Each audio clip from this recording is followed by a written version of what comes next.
Buenas noches, señoras y señores espectadores, bienvenidos al programa Sal y Llum. Hoy les hablamos en castellano porque la persona que visita nuestro programa, si bien es el de Manacor, hace muchísimos años pues, que vive prácticamente fuera de Mallorca y pretendemos de que sus amistades y el círculo de personas que conviven con él allí puedan entender esta entrevista. El personaje de hoy es un sacerdote, tiene un hermano aquí en Manacor, es hermano de Sebastián Riera, de Can Mosegat. Él ejerció durante algunos años el ejercicio del sacerdocio allí en Perú y en México, en Latinoamérica, y posteriormente ha sido un gran, diríamos, activista y gran promotor de servicios y de actuaciones de tipo social en distintas organizaciones gubernamentales de México. Estamos hablando de Juan Riera Fullana. Buenas noches, Juan. Buenas noches. Se te ve poco por aquí, por Manacor, ¿no? Pues sí, sí, porque ya llevo tantos años en México que las venidas a Manacor son muy esporádicas. En este caso teníamos 8 años sin visitar el pueblo de nacimiento. Sí. Bueno, vamos a hacer un repaso general a lo que ha sido tu vida y en concreto vamos a empezar por los años de seminario. Tú estuviste en el seminario, ayer recibiste una formación religiosa y llegaste a ser sacerdote. ¿Qué recuerdas de aquellos años de seminario? Recuerdo, yo pasé 5 años en el seminario menor de Palma, ¿no? Sí.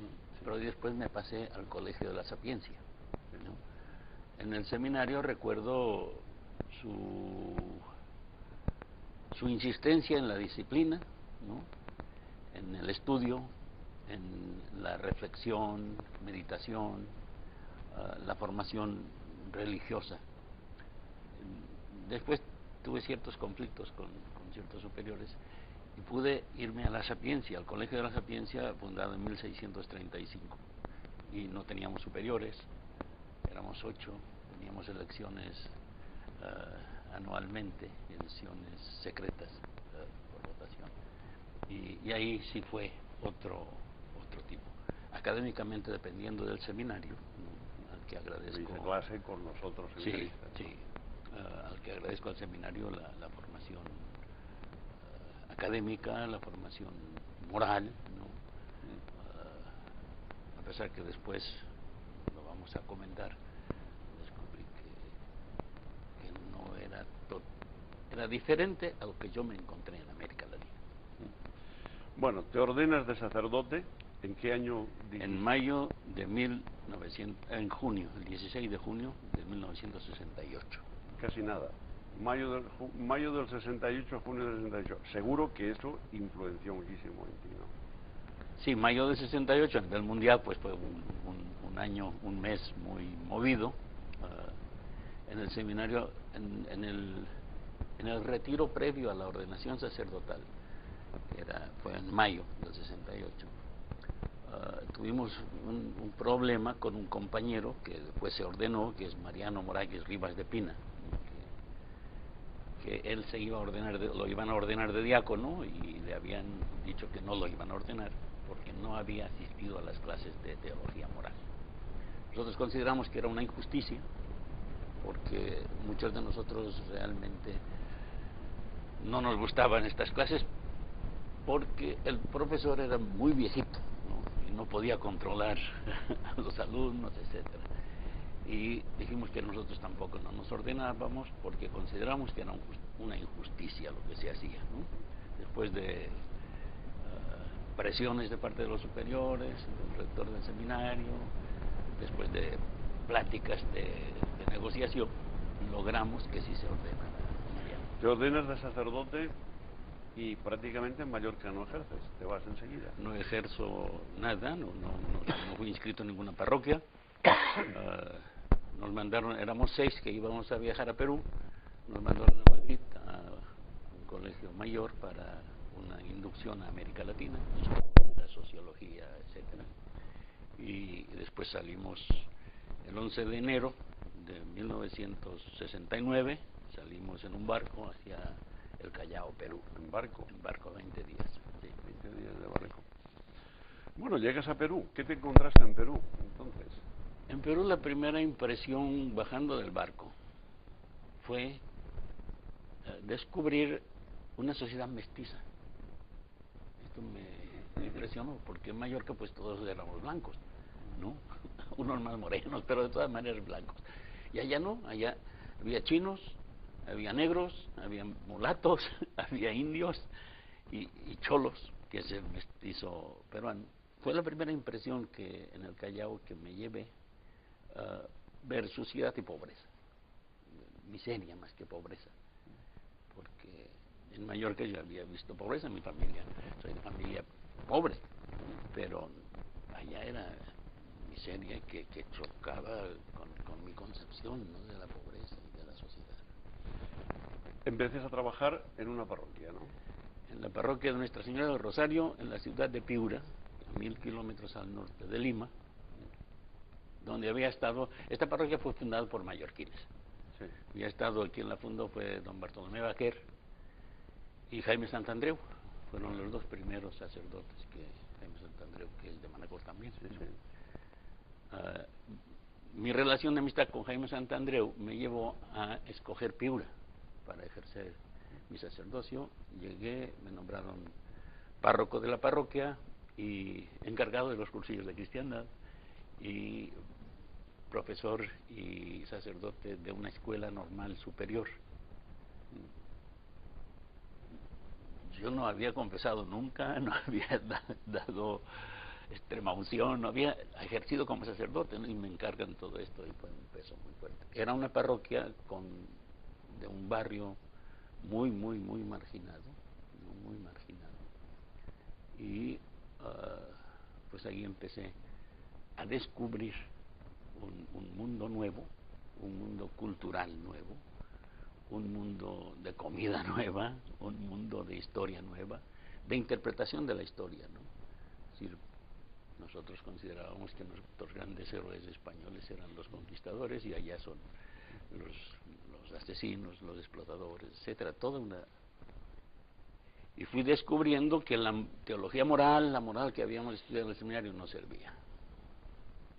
Aquello era otra historia, ¿no? Sí, porque las condiciones de vida eran infrahumanas. Al tener unas condiciones infrahumanas, no pueden la gente cumplir con las normas morales que la mayoría descubrimos que eran una moral eclesiástica, no evangélica, ¿no? Y que por lo tanto teníamos que repensar nuestra función como sacerdotes.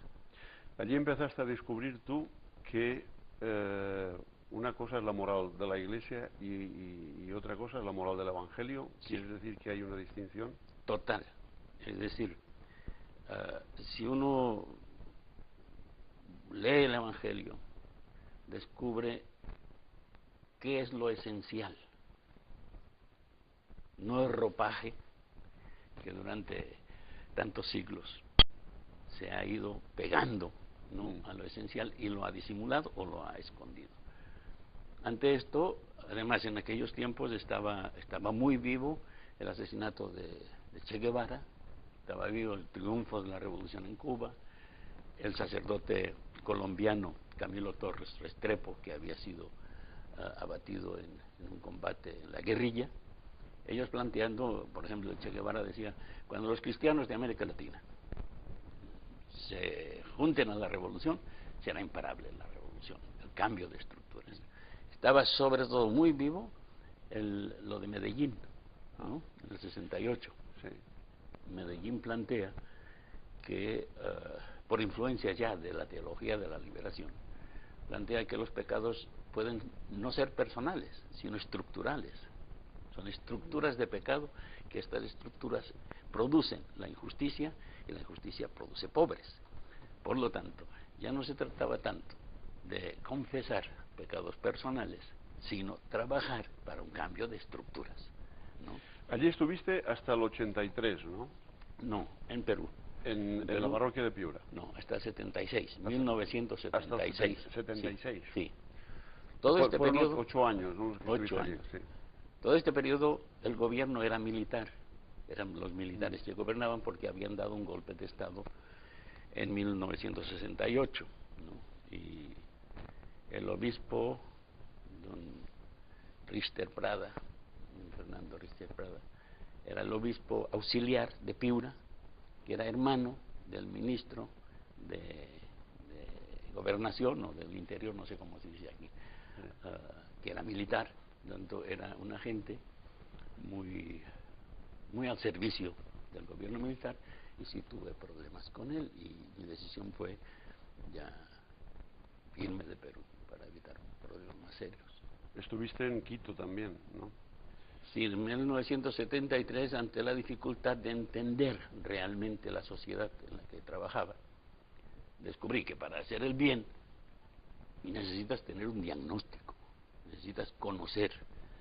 Es como un enfermo, y si el médico no tiene un diagnóstico, no puede ayudarle, ¿no? Ante esta situación, las categorías teológicas no te sirven para analizar la sociedad, ¿no? Por lo tanto, sentí la necesidad urgente de ir a buscar una formación más adecuada a la realidad, y me fui a Quito medio año, 6 meses, donde nos daban unos cursos, talleres de una semana, los sacerdotes o seglares que estaban dentro de la teología de la liberación. Nos daban elementos marxistas, ¿no?, de análisis sociológico, histórico, etcétera, ¿no? Y esto me ayudó muchísimo a reinterpretar la sociedad donde yo trabajaba, a la que tenía que servir, y obviamente hacia una radicalización de práctica social, ¿no?, práctica social religiosa, ¿no? Al final tuviste que salir de Perú. Perú, ¿no? ¿Cómo fue la salida de Perú? ¿Te fuiste o te echaron? En este caso me fui porque ya había riesgo para la gente que trabajaba conmigo, el grupo. Para mí, yo no temí, porque ser sacerdote, al ser extranjero, lo único que podían hacer era expulsarme, ¿no? Dije, ¿para qué? Ya no puedo trabajar bien, corre riesgo la gente con la que trabajaba, pues mejor me voy, ¿no? Y una noche a las 3 de la madrugada me fui a Lima, desapareciendo que me lo han reclamado. Bueno, te vas a México en el 77 y estás allí un par de años, ¿no? Sí. En principio. ¿Qué hiciste en México? En México, yo conocí en el IPLA, en Quito, cuando estuve en Quito, ahí estuvimos gente de toda América Latina, agentes pastorales y algunos seglares. Conocí gente de México y al tener que salir de Perú, busqué, no quería regresar a Mallorca. Me había enamorado de América Latina. Y cuando uno se enamora, pues ya pierde su... O sea, que en aquel momento ya decidiste que no volverías a... Que no buscaba otra cosa que en Mallorca no podía encontrar.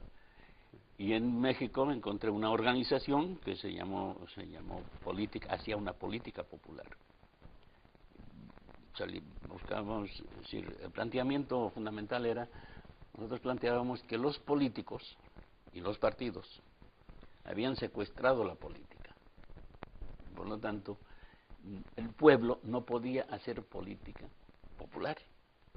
Nosotros planteábamos que para hacer política popular teníamos que integrarnos con el pueblo, trabajar mucho con el pueblo, organizándolo y politizándolo, sin partido, sin lucha armada, pero estrictamente a partir de unas reivindicaciones que el pueblo planteaba, luchar para... ¿Y cuál fue el contacto que tuviste allí con Samuel Ruiz, el obispo de Chiapas?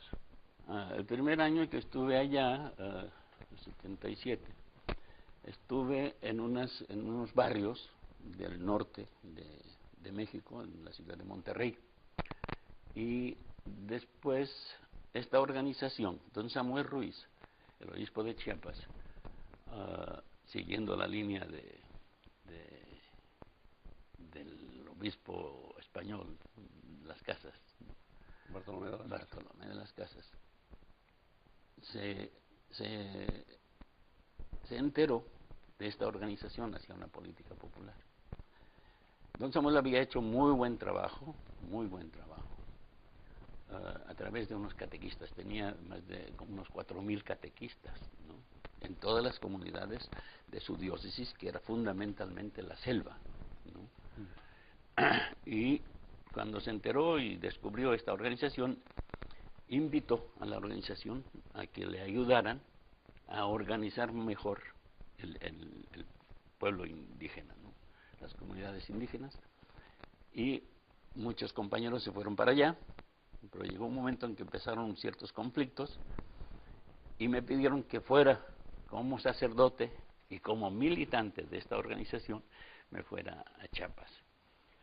Me entrevisté con don Samuel, le expliqué mi proyecto, ¿no?, de ser de práctica sacerdotal con práctica de militancia política, no partidista. Y me dijo, oye, pues es algo raro que me pides, ¿no? Nunca me habían pedido esto. Y me dijo, y si te autorizo y hay conflicto, ¿con quién te disciplinas? Le dije, pues con ustedes, ¿no? Y ahí estuve como 5 meses, ¿no? El problema local fue, yo creo que fue un problema de poder, ¿no? Porque antes el poder de orientación de las comunidades eran los catequistas. Al entrar lo que llamábamos brigadistas, militantes de la Organización Política Popular, pues la gente se iba corriendo hacia nosotros, ¿no?, hacia los más políticos, porque organizamos uniones de ejidos, etcétera, para solucionar sus problemas, ¿no?, de tierras, problemas de precio de café, problemas de comunicación. Y ante esto, pues me llamaron a la sede episcopal y me encontré con un tribunal, ¿no?, 3 sacerdotes, nomás me conocía uno y yo conocía nada más a este. Y me dijeron que no podía quedarme en Chiapas, que tenía que salir de la diócesis. Y me acusaban de que yo había desatado la división. Y pues soy un genio, porque con 4 o 5 meses dividir una diócesis, pues dijeron, no, la división estaba, lo que pasa es que tú la hiciste aflorar. Pues el problema no es que aflore, el problema es que exista, ¿no? No, tú te vas, y me fui. Otra expulsión de la jerarquía eclesiástica. Es que no te quieren en ningún sitio, ¿no? ¿Dónde están los míos? Ay. Bueno, regresas a Perú entonces, ¿no? Quise regresar a Perú porque la visa de residente se me caducaba en 78, a fines del 78, y en octubre más o menos. Regresé a Perú buscando integrarme, no como sacerdote, sino... Y pasé por Piura, donde había estado 8 años, y quisieron que hiciera una misa en la parroquia donde había sido párroco, etcétera. El obispo lo prohibió porque el general de la región le había hablado de que me prohibiera actuar. Fui a verlo y le pregunté a ver si era obispo de la Iglesia de Jesucristo o de la Iglesia de los militares, ¿no? Eso es muy fuerte, ¿no? Pero la realidad, ¿no? Es decir, si un general prohíbe a un obispo autorizar que un sacerdote legalmente celebre una misa, quien manda es el general, no es el obispo. Claro. Y yo le pregunté esto, ¿no?, para molestarlo y para cuestionarlo, ¿no?, de que si obedecía a los militares no era obispo de la Iglesia de Jesucristo, que Jesucristo nos dio la libertad, ¿no? Y se molestó mucho. Pues de ahí me fui a Lima a buscar barrios o algo, una organización popular donde integrarme. Al mes me llamó un obispo con fachada progresista, Monseñor Smith, y me dijo que por orden del cardenal tenía que abandonar Perú en 30 días, máximo 30 días otra vez de estancia en Perú. Le pregunté de qué se me acusaba. Él me dijo que era una instrucción, que era una decisión del señor cardenal, ¿no? Dije, pero ¿de qué se me acusa? Si yo tengo un derecho, que es un derecho humano. No hablamos de cristiano, derecho humano de saber quién me acusa y de qué se me acusa. Incluso además le dije, ustedes, me enseñaron en el seminario que ustedes son nuestros padres, nuestros consejeros. Pues si estoy equivocado, díganme en qué para poderme corregir. Te vas. Nunca me dijeron. Y eso era una expulsión política, no era religiosa. No era política porque yo ya no estaba militando como sacerdote. Por lo tanto, le pregunté, si no me voy, ¿qué pasa? Si te denunciamos a los militares porque tu visa es como sacerdote. Vaya. La Inquisición, ¿no? Bueno, en aquella época, estamos ya en el año 79, tú vienes a Mallorca, pero aquí no te integras. Intenté integrarme, trabajé en... Bueno, integrarte no, reintegrarte sería, ¿no? Porque tú eres de aquí, ¿no? Sí. Intenté, por cierto, don Teodoro Ubeda me trató muy bien, me dijo, las puertas están abiertas. Si querías volver a ejercer aquí de sacerdote, podías. Sí. Y con Jaime Santandreu, que tenía toda una organización para marginados, me dijo, mira, ahí está el centro de transeúntes de las Gaviotas, en el Arenal. Sí. Ahí estuve como medio año trabajando como encargado. No cuajaste, ¿no? No me sentía bien, ¿no? Y me regresé a México. ¿Volviste a México y en Nicaragua también? Regresé a México y estuve como 3 meses y me invitaron a ir a Nicaragua, a la cruzada de alfabetización, ¿no? Estuve 3 años en Nicaragua. Sí.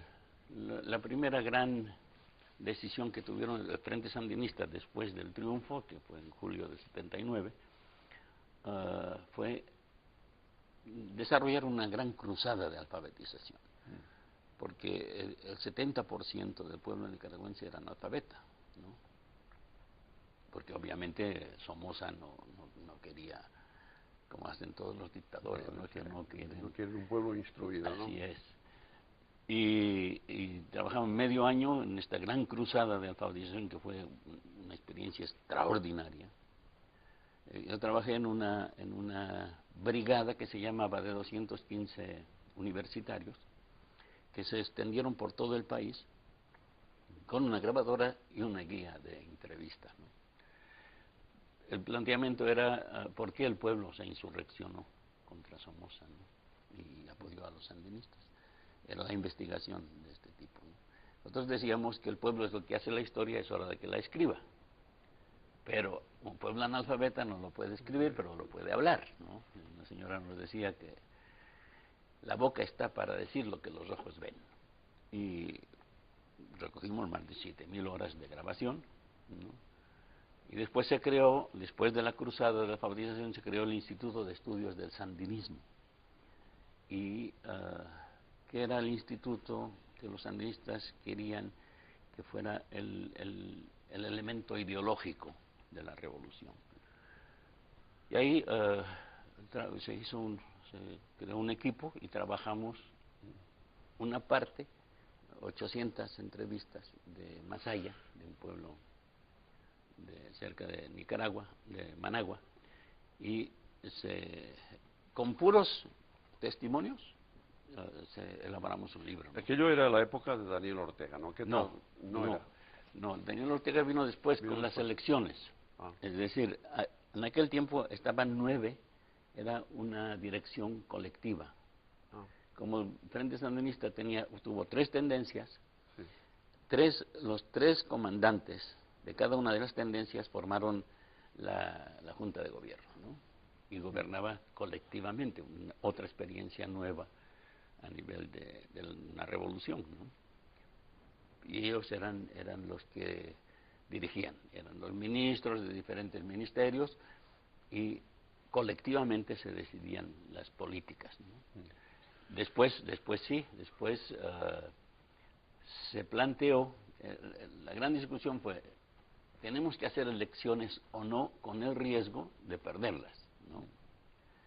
Y al principio no había otros partidos, de hecho, ¿no? Porque muchos de los militantes de los partidos tradicionales se habían ido porque eran somocistas, ¿no? Y se hicieron elecciones y ganó totalmente el Frente Sandinista, pero ya había empezado la guerra fuerte financiada por Estados Unidos contra los sandinistas, cuya base más importante era Honduras. De Honduras entraban contingentes de contrarrevolucionarios asesinando y quemando cosechas, etcétera, un desastre, ¿no? Bueno, llega un momento que tú dices que se armó la runga. ¿Qué es esto de Se armó la runga? Es el título del libro. Ah, del libro que sí, que un libro que lo construimos como un rompecabezas con diferentes testimonios. Son puros testimonios. Sí. Incluso no hay créditos de ningún autor, ¿no? Sino el pueblo, ¿no? Y lo construimos así como un rompecabezas de tal testimonio y tal otro para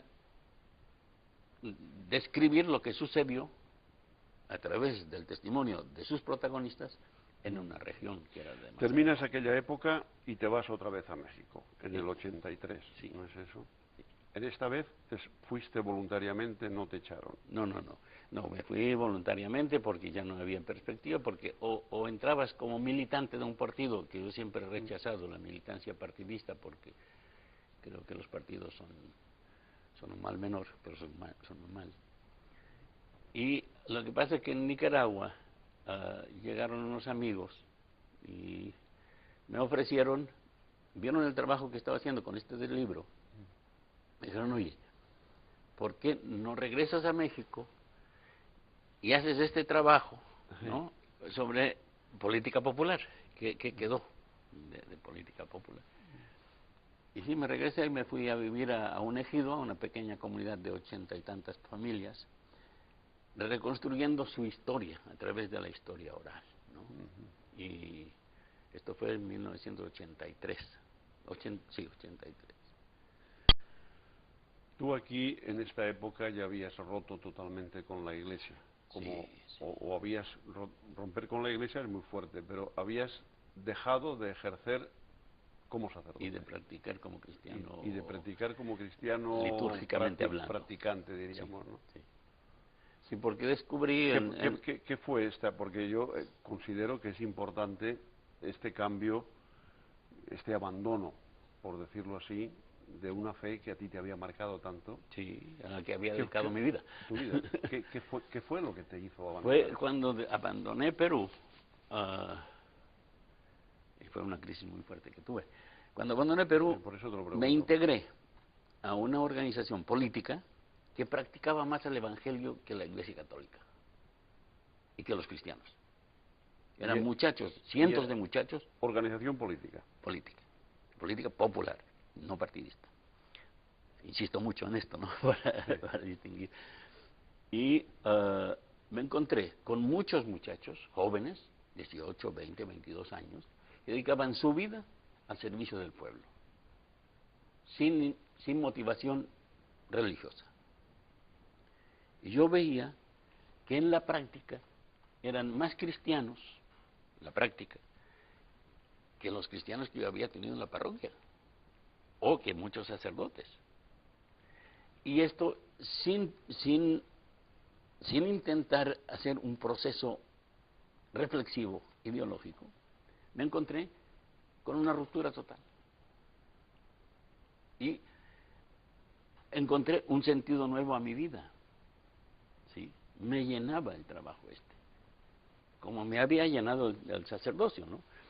La gran crisis fue de ser un agente público, como sacerdote, como párroco de una parroquia, me encontré en la semiclandestinidad.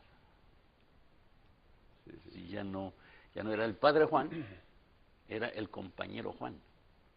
Incluso sin que los compañeros me conocieran mi antecedente, nada, ¿no? Por lo tanto, esto para mí fue algo, sin buscarlo, me encontré con esto. Después, al retomar mi práctica sacerdotal en Chiapas, ya fue una práctica matizada totalmente por el objetivo político, más que el religioso, más que el sí. Bueno, aquí en México te casas en el 85 y empiezas a trabajar en una distribuidora que se llamaba Diconsa, ¿no? Sí. Y que una de sus redes o de diríamos, compañías se llamaba Comasupo. ¿En qué consistía esto? Conasupo era la gran empresa, era una empresa enorme del gobierno mexicano, que es la Comisión Nacional de Subsistencias Populares. Era una empresa que tenía 16 filiales y una de las filiales, había filiales productoras, y yo empecé a trabajar en la distribuidora Conasupo, la que distribuía lo que fabricaban otras filiales, como leche, harinas, todo lo que básicos, ¿no? Y era una red de tienditas muy chiquitas en comunidades chicas, campesinas, ¿no? Que esta empresa llegaba a organizar la comunidad. Si querías la tiendita, se organizaba, se nombraba un comité y se montaba una tiendita en la propia comunidad, y la empresa lo que hacía era dar un primer capital de trabajo en especie, digamos, en sal, azúcar, aceites, o pastas para sopa, arroz, etcétera.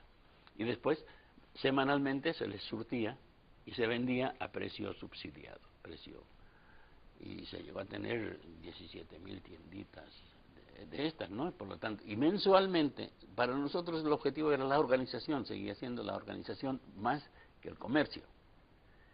Mensualmente había 300 almacenes que surtían estas tienditas, y en los almacenes se reunían los representantes de estas comunidades, de 70, 60 comunidades, y se hacía una asamblea. En estas asambleas pues se hablaba de la distribución de alimentos, pero se hablaba también de cuestiones de servicios, etcétera, ¿no? Y llegó a constituirse en una organización social muy, muy importante. ¿Y cuál era tu cometido, tú personalmente, qué era lo que hacías en esa organización? ¿Eras el jefe?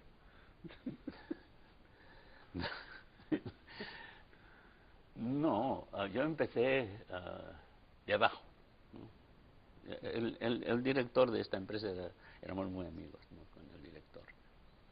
Y me dijo, no, pues, ¿qué quieres hacer? Y pues, tener un sueldito, porque yo vengo de Nicaragua y vivo muy modestamente, no estaba casado, y ni tenía ningún compromiso. Y empecé de abajo, pero después, poco a poco, fui ascendiendo hasta llegar a ser el director de este programa de tienditas. Te llamaron después para subir, porque ¿de qué años estamos hablando? Estamos hablando de 1983 hasta 1995, 12 años completos. A partir del 95 que te llaman para otro cargo. Sí, me dijeron que sería mejor que trabajara en un instituto de capacitación para organizaciones campesinas. Y ahí hicimos un trabajo tuvimos 3 áreas. Un área era de organización popular y figuras jurídicas, es decir, cooperativas, sociedades anónimas, ARICS, que es Asociación Rural de Interés Colectivo, uniones de ejidos, etcétera, ¿no? Es decir, si no se organiza el pueblo, no puede avanzar, no se puede liberar. Por lo tanto, para organizarse necesita conocer las distintas figuras jurídicas que tiene el país, ¿no?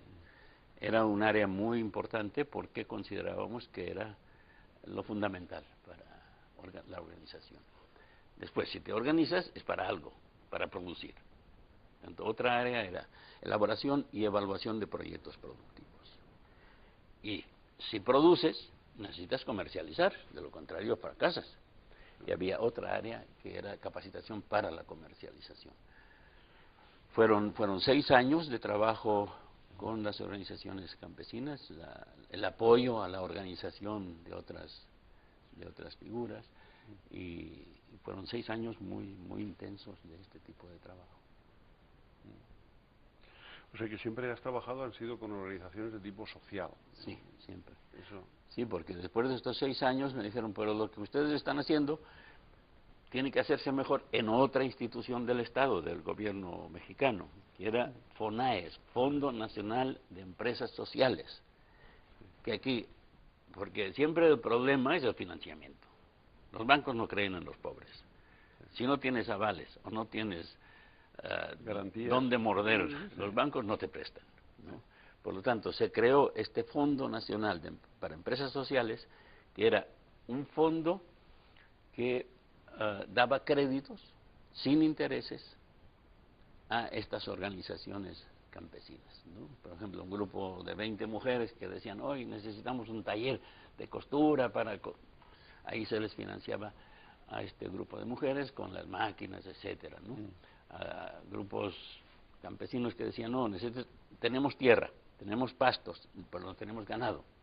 Pues organícense y les damos el apoyo financiero para desarrollar su proyecto, y al final se reestructuró y se dijo, ya no nos devuelvan el dinero, deposítenlo, creen una caja popular solidaria y deposítenlo para que este fondo les pueda servir para ampliar sus propios proyectos, ¿no?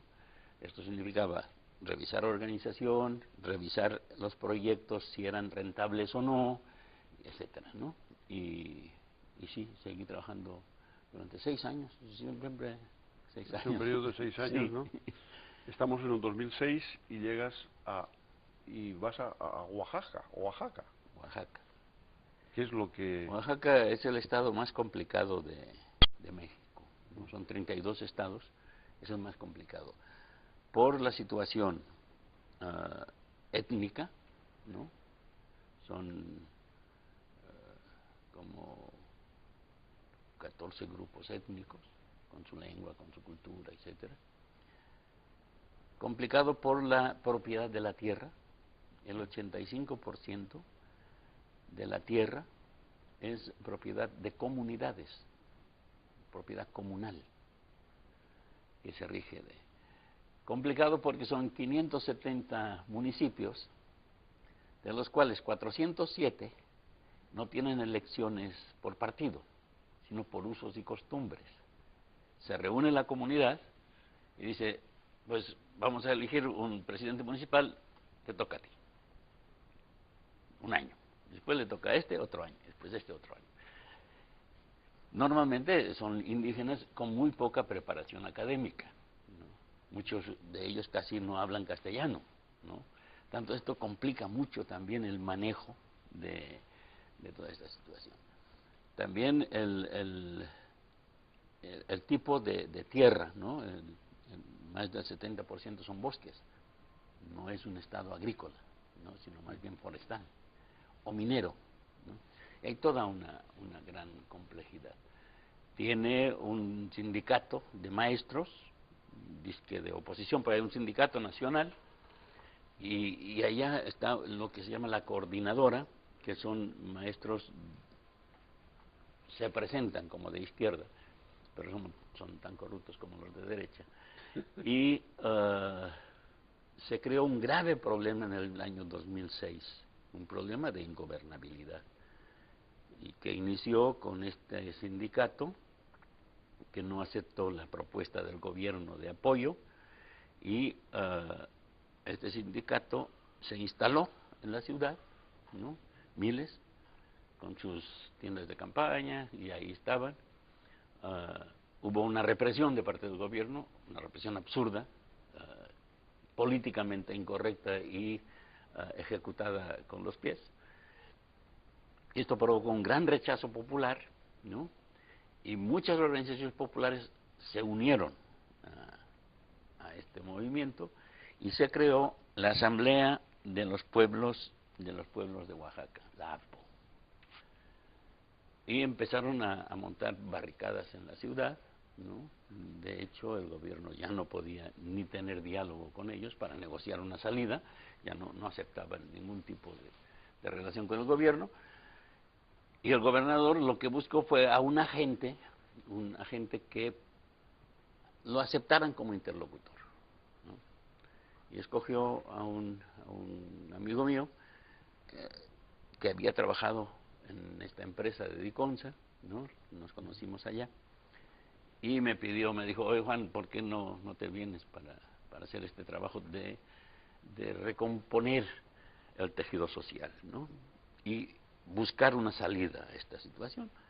Y pues dije, está peligroso, pero vamos, ¿no? Y estuvimos 2 años allá, 2 años trabajando otra vez con la organización campesina, sobre todo, y intentando que se recompusiera el tejido social y se pudiera seguir adelante, ¿no? Bueno, terminas en Oaxaca y regresas a México. A México. Aquí tienes un problema familiar, ¿no? Sí, regresamos a México a fines del 2008, en diciembre. Encontramos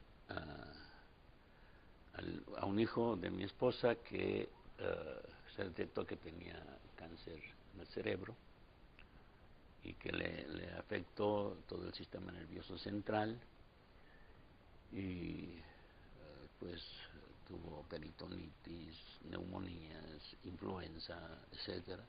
Es como suele pasar cuando se pierden las defensas, y durante 3 años y medio estuvimos dedicados exclusivamente a este hijo, ¿no? Ya abandoné todo el trabajo, mi esposa también, y fue nuestro objetivo el hijo, ¿no? Y falleció en abril de este año, el 24 de abril falleció, y ahora estamos otra vez. Pero tú allí, en realidad, tu trabajo, tú eres funcionario oficial del Estado. No, ahora no. Desde el 2006 yo dejé de ser funcionario oficial del gobierno federal, sí, porque son estados federados, y fui funcionario de un gobierno de Oaxaca 2 años, y después del 2008 ya no estoy fuera ¿cómo se llama? Sí, solicité mi pensión, porque allá hay dos sistemas de seguros, ¿no?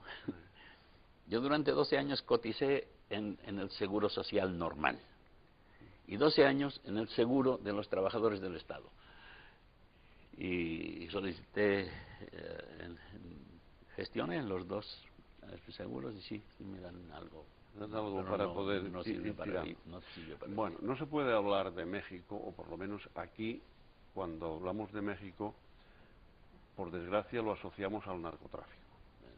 Yo creo que algo tienes que hablarnos de esto, porque aquí las noticias que nos llegan son realmente escalofriantes, ¿no? De asesinatos múltiples, de mafias, sí, de un tráfico, pero... Sí, esto ha sido un proceso que incluso nos ha sorprendido a nosotros. Tradicionalmente México había sido un país de paso hacia Estados Unidos.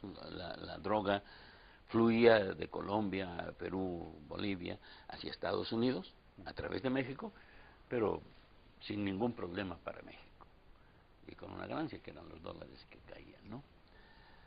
Y un país productor también, un país productor sobre todo de marihuana y de heroína, pero todo estaba Estados Unidos. Había como 4 cárteles muy definidos, ¿no?, que dominaban ciertos territorios de paso, ¿no? Y hace unos años que la política del gobierno fue atacar militarmente, esto hay que tenerlo muy presente. El ejército salió a las calles, ¿no?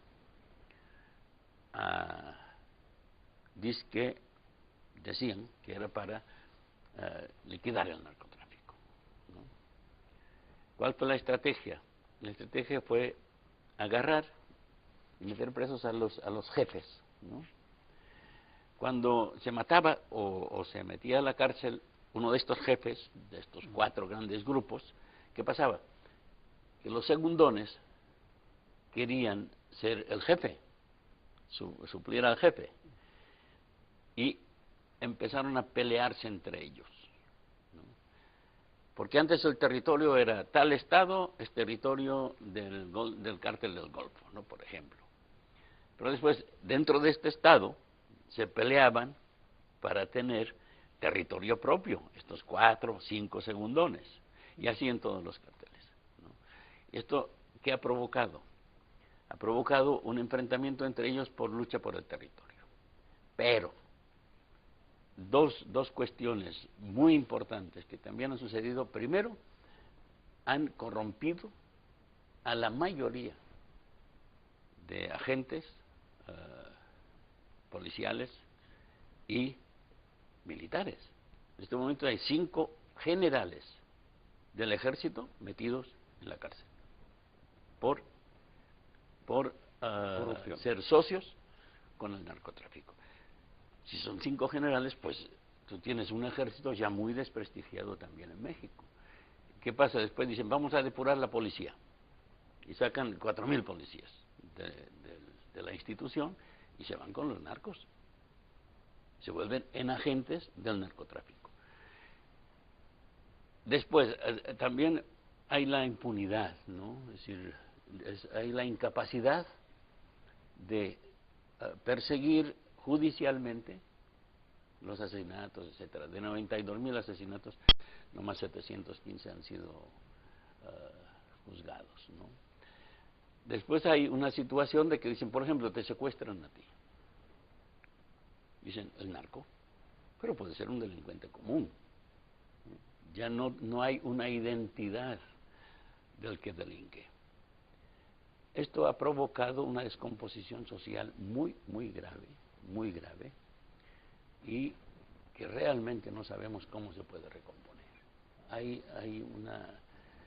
una descomposición integral, ¿no? Vas por ciertas zonas con miedos, ¿no? Ahora, por ejemplo, esta mañana han dado la noticia de que en el estado de Guerrero, donde hemos ido 1000 veces, han descubierto una fosa clandestina, fosas de 200 cadáveres, no las de hoy, no sé, las de hoy no estoy enterado, pero una muy famosa, fueron 200 cadáveres a 100 metros de una escuela, a 200 metros de un ejido que es una comunidad, donde se sabe todo. ¿Por qué no se denuncia? Por miedo.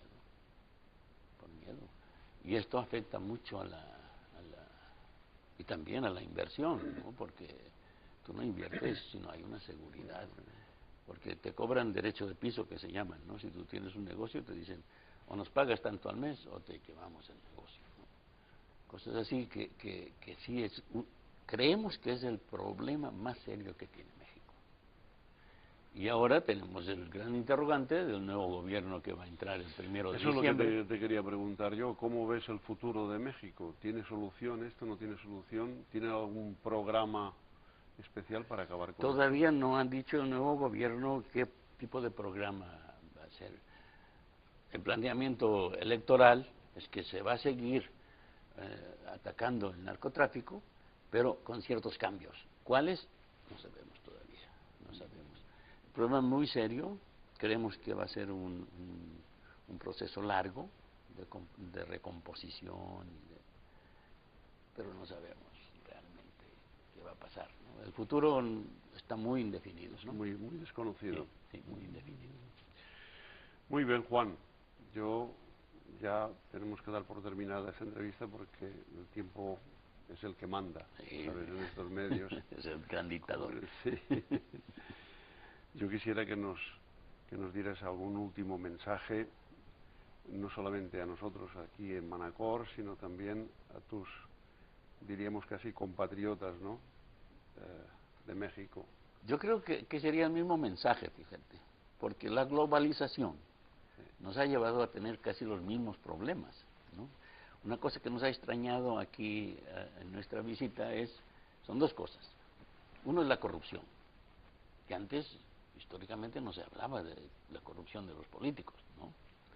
Y ahora parece que todos son corruptos, ¿no? Y la crisis. Allí también hay crisis como aquí, o es otra. Pensamos, lo hemos hablado con mi esposa, que parece que la crisis de aquí es de la macroeconomía fundamentalmente, y que algo se percibe abajo, pero que los bancos y los corruptos, todo esto parece que es crisis de la macroeconomía. En México la macroeconomía es la ideal, según nos dicen, pero la crisis está en la microeconomía, ¿no? Sí, ahí sí, históricamente, ¿no? En México más del 50% de la población es pobre, ¿no? Y de este 50%, el 25% que no puede ni comer, ¿no? Por tanto, es una crisis histórica, ¿no? Aquí no, aquí había habido una economía de bienestar y ahora empieza a tener una crisis, pero vemos restaurantes llenos, los aviones llenos, vemos dónde está la crisis, ¿no? Es decir, la real, seguramente la hay, pero no la hemos visto. En cambio, ya la ves más a nivel casero.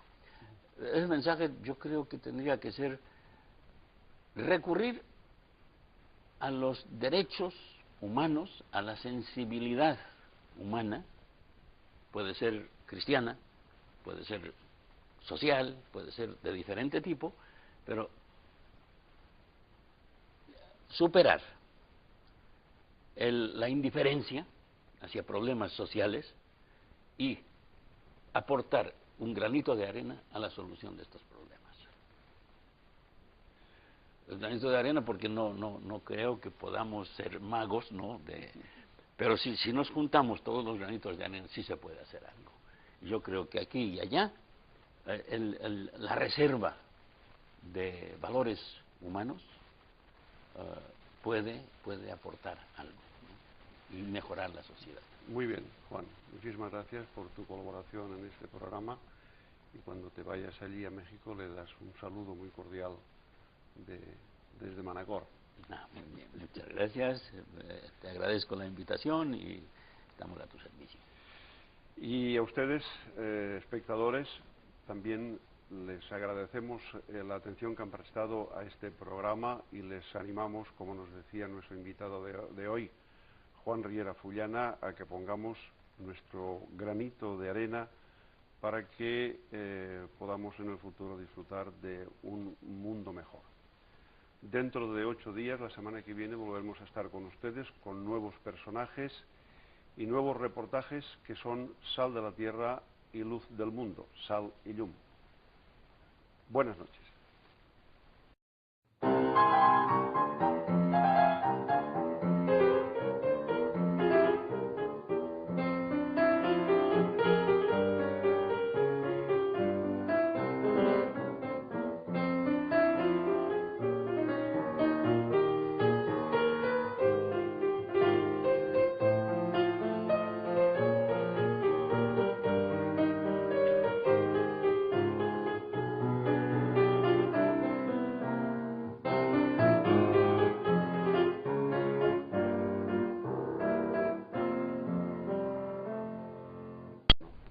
Pues sí, sí, porque ya llevo tantos años en México que las venidas a Manacor son muy esporádicas. En este caso teníamos 8 años sin visitar el pueblo de nacimiento. Sí. Bueno, vamos a hacer un repaso general a lo que ha sido tu vida y en concreto vamos a empezar por los años de seminario. Tú estuviste en el seminario, ayer recibiste una formación religiosa y llegaste a ser sacerdote. ¿Qué recuerdas de aquellos años de seminario? Recuerdo, yo pasé 5 años en el seminario menor de Palma, ¿no? Sí. Pero después me pasé al Colegio de la Sapiencia, ¿no? En el seminario recuerdo su insistencia en la disciplina, ¿no? En el estudio, en la reflexión, meditación, la formación religiosa. Después tuve ciertos conflictos con ciertos superiores y pude irme a la Sapiencia, al Colegio de la Sapiencia, fundado en 1635, y no teníamos superiores, éramos 8, teníamos elecciones anualmente, elecciones secretas por votación, y ahí sí fue otro tipo. Académicamente, dependiendo del seminario, ¿no?, al que agradezco. Hice clase con nosotros en Sí, Sevilla, ¿no? Sí, al que agradezco al seminario la formación académica, la formación moral, ¿no? A pesar que después, lo vamos a comentar, descubrí que no era era diferente a lo que yo me encontré en América Latina. Bueno, te ordenas de sacerdote, ¿en qué año? En mayo de 1900, en junio, el 16 de junio de 1968. Casi nada. Mayo del 68, junio del 68. ¿Seguro?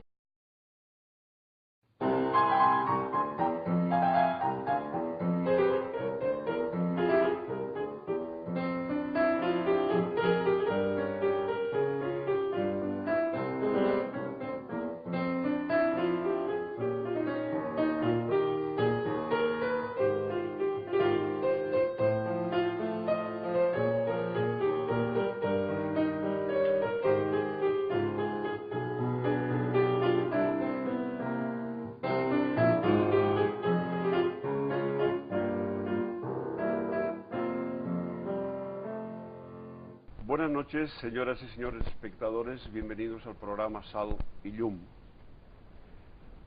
Hoy les hablamos en castellano porque la persona que visita nuestro programa, si bien es el de Manacor, hace muchísimos años pues, que vive prácticamente fuera de Mallorca y pretendemos de que sus amistades y el círculo de personas que conviven con él allí puedan entender esta entrevista. El personaje de hoy es un sacerdote, tiene un hermano aquí en Manacor, es hermano de Sebastián Riera, de Can Mossegat. Él ejerció durante algunos años el ejercicio del sacerdocio allí en Perú y en México, en Latinoamérica, y posteriormente ha sido un gran, diríamos, activista y gran promotor de servicios y de actuaciones de tipo social en distintas organizaciones gubernamentales de México. Estamos hablando de Juan Riera Fullana. Buenas noches, Juan. Buenas noches. Se te ve poco por aquí, por Manacor. Pero los españoles eran los conquistadores y allá son los asesinos, los explotadores, etcétera. Toda una... Y fui descubriendo que la teología moral, la moral que habíamos estudiado en el seminario no servía. Aquello era otra historia, ¿no? Sí, porque las condiciones de vida eran infrahumanas. Al tener unas condiciones infrahumanas, no pueden la gente cumplir con las normas morales que la mayoría descubrimos que eran una moral eclesiástica, no evangélica, ¿no? Y que por lo tanto teníamos que repensar nuestra función como sacerdotes. Allí empezaste a descubrir tú que una cosa es la moral de la Iglesia y otra cosa es la moral del Evangelio. ¿Quieres decir que hay una distinción? Total. Es decir, si uno lee el Evangelio, descubre qué es lo esencial. No el ropaje que durante tantos siglos se ha ido pegando, ¿no?, a lo esencial y lo ha disimulado o lo ha escondido. Ante esto, además en aquellos tiempos estaba muy vivo el asesinato de Che Guevara, estaba vivo el triunfo de la revolución en Cuba, el sacerdote colombiano Camilo Torres Restrepo, que había sido abatido en un combate en la guerrilla. Ellos planteando, por ejemplo, Che Guevara decía, cuando los cristianos de América Latina se junten a la revolución, será imparable la revolución, el cambio de estructuras. Estaba sobre todo muy vivo lo de Medellín, ¿no?, en el 68. Sí. Medellín plantea que, por influencia ya de la teología... Que eso influenció muchísimo en ti, ¿no? Sí, mayo del 68, a nivel mundial, pues fue un año, un mes muy movido. En el seminario, en el retiro previo a la ordenación sacerdotal, fue en mayo del 68, tuvimos un problema con un compañero que después se ordenó, que es Mariano Moragues Rivas de Pina, que él se iba a ordenar, lo iban a ordenar de diácono y le habían dicho que no lo iban a ordenar porque no había asistido a las clases de teología moral. Nosotros consideramos que era una injusticia porque muchos de nosotros realmente no nos gustaban estas clases porque el profesor era muy viejito, ¿no? Y no podía controlar a los alumnos, etcétera. Y dijimos que nosotros tampoco no nos ordenábamos porque consideramos que era una injusticia lo que se hacía, ¿no? Después de presiones de parte de los superiores, del rector del seminario, después de pláticas de negociación, logramos que sí se ordenara Mariano. Te ordenas de sacerdote y prácticamente en Mallorca no ejerces, te vas enseguida. No ejerzo nada, no fui inscrito en ninguna parroquia. Nos mandaron, éramos 6 que íbamos a viajar a Perú, nos mandaron a Madrid a un colegio mayor para una inducción a América Latina, sociología, etcétera. Y después salimos el 11 de enero de 1969, salimos en un barco hacia el Callao, Perú. ¿En barco? En barco, 20 días. Sí. 20 días de barco. Bueno, llegas a Perú. ¿Qué te encontraste en Perú entonces? En Perú la primera impresión bajando del barco fue descubrir una sociedad mestiza. Esto me impresionó porque en Mallorca pues todos éramos blancos, ¿no? Unos más morenos, pero de todas maneras blancos. Y allá no, allá había chinos, había negros, había mulatos, había indios y cholos, que es el mestizo peruano. Fue la primera impresión que en el Callao que me llevé a ver suciedad y pobreza, miseria más que pobreza, porque en Mallorca yo había visto pobreza en mi familia, soy de familia pobre, pero allá era miseria que chocaba con mi concepción, ¿no?, de la pobreza y de la sociedad. Empiezas a trabajar en una parroquia, ¿no? En la parroquia de Nuestra Señora del Rosario, en la ciudad de Piura, a 1000 kilómetros al norte de Lima, donde había estado. Esta parroquia fue fundada por mallorquines. Sí. Había estado, quien la fundó fue don Bartolomé Baquer y Jaime Santandreu. Fueron los dos primeros sacerdotes que Jaime Santandreu, que es de Manacor también. Sí, ¿no? sí. Mi relación de amistad con Jaime Santandreu me llevó a escoger Piura para ejercer mi sacerdocio. Llegué, me nombraron párroco de la parroquia y encargado de los cursillos de cristiandad y profesor y sacerdote de una escuela normal superior.